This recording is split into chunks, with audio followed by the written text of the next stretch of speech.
જય મોગલ, જય મણિધર, જય વડવાળી. બાપ 18 વરણને મોગલધામ ખબરાવથી બાપુનો આદેશ 22 જાન્યુઆરી અને ભગવાન શ્રી રામનું જેને કહે ભવ્યથી ભવ્ય બીજી દિવાળી આપણે ઉજવવાની છે, જેની પ્રાણ પ્રતિષ્ઠા છે.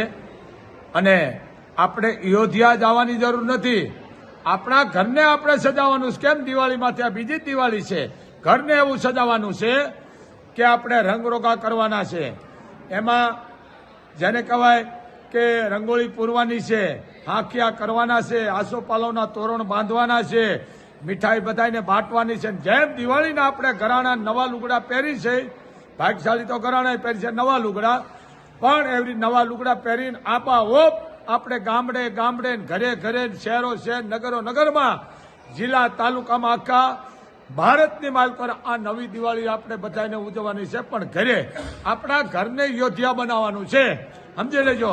તો આપણે આ સરકારને ખૂબ ખૂબ મા મોગલના આશીર્વાદ છે.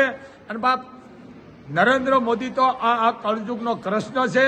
માતાજી એને ખૂબ લાંબી આવેશ આપે, મારે કે એનું જોતું નથી, પણ સારા કામ કર્યા છે. આ 500 વર્ષનું જે કામ એને ભવ્યથી ભવ્ય આ નવી દિવાળી આપણા માટે આવી છે, તો આપણે ગૌરવની વાત છે. મા ભગવતી એને ખૂબ સુખી રાખે. અને નવી દિવાળી આપણે 22 જાન્યુઆરીની ઉજવવાની છે.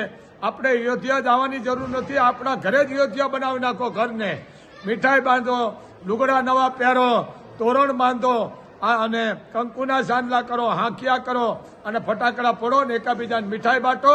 અને ગરીબ માણસ હોય કોઈ એને વસ્ત્ર આપો, મીઠાઈ આપો, અને આપણે હારવાર પણ એ દિવાળી મનાવે. તો એક મોગલધામથી બાપુનો આદેશ છે. કારણ આ તો અખિલ બ્રહ્માંડનો માલિક છે બાપ, રઘુકુળના સંતાનો છે. પણ એક વાત એ કરી દઉં, ઘણા ખબર નથી કરતા, એવું કે છે કે જય શ્રી રામ. જય શ્રી રામમાં પહેલા જાનકીનું નામ આવે છે. જય એટલે જાનકીનો શબ્દ છે, શ્રી તો સીતાનું નામ. જય શ્રી બે માના નામ લેવાય છે, પછી બાપનું નામ આવે છે. સમજ્યા? જય શ્રી રામ. તો આ શબ્દો જરીક વિચારજો. મોદી કે ખાલી શ્રી રામ જ કે છે, શ્રીમાં સીતાજી આવી ગયો શબ્દ. શ્રી એટલે સીતાજી, શ્રી રામ એટલે આપણો બાપ છે, નો આપણી માં છે. એટલે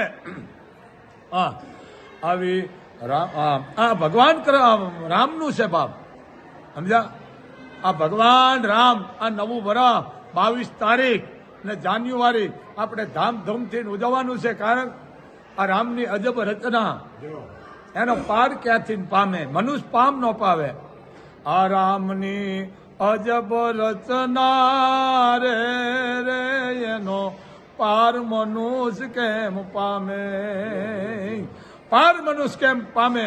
ભલે ઊંચા મહેમાન ઉડાવે, પણ એનો પાર કોઈ દી પામે નહીં. આવો અખિલ બ્રહ્માંડનો માલિક આજે ભગવાન રામને આપણે દિવાળી જબરજસ્ત આબા ઉપથી નવું વર્ષ આપણે ઉજવવાનું છે. તો 18 વરણ બાપ એક થાય, એકતાનું પ્રતિક બની અને આપણે દિવાળી ઉજવવાની છે. પણ અયોધ્યા આપણા ઘરે આપણે ઉજવવાની છે. અયોધ્યા આપણું ઘર છે, એને અયોધ્યા બનાવી નાખો. એટલે અહીંયા શું કહું, ભીડભાડ ન થાય. એટલે આપણા ઘરે આપણા અયોધ્યા બનાવવાની છે. તો 18 વરણને મોગલના આદેશ છે બાપ. જય મોગલ, જય મણિધર, જય વડવાળી, જય વડવાળી.